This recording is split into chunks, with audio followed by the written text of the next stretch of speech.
Thank you for joining me for devotions. Okay, we're continuing on not comparing ourselves to others. It's a thief. It steals your joy. It's dangerous. Look here, trusting in God's design. You have been wonderfully designed by God. We were looking at that yesterday, and we have to make peace with that because we always wish we were somebody else. Now, look with me here. First of all, this statement here, God's unique design for you is perfect. Comparison undermines his craftsmanship. I remember one man telling me about how he went and bought a home for his family, and then he tried to fix it up the nicest he could.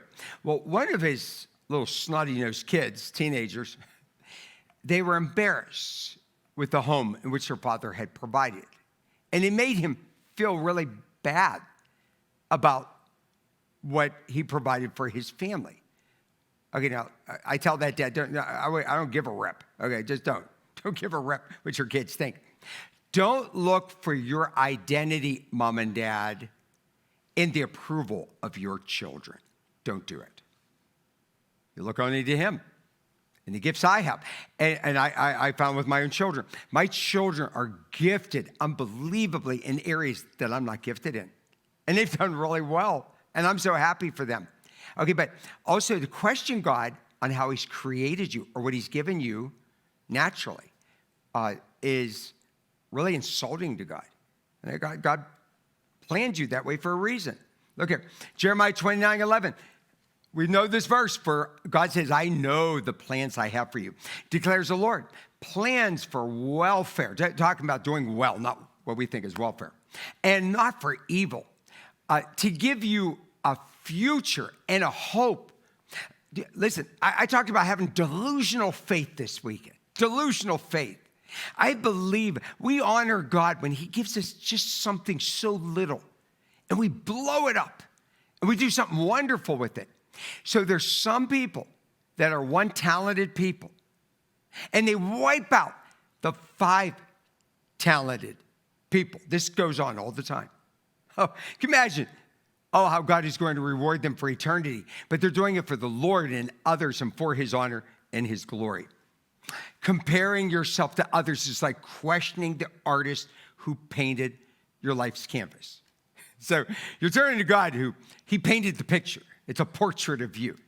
You go, I don't like that portrait. Well, God has a reason for making you that way. You know, there are not that many good-looking, pretty people in the world. People have that perfect stature. There's people that have those perfect features, that perfect personality. Not too many. I mean, most people are just common people. The Bible says that Jesus was not like comely to look at. That's what the Bible says. God did that on purpose. He did that in his human form. 1 Corinthians 12:18. It says, but as it is, God arranged the members in the body, each one of them as he chose. Okay, so the Bible says some people they're the toes, some people, they are the hands, and some are just the fingers, and whatever it may be. Some are the feet.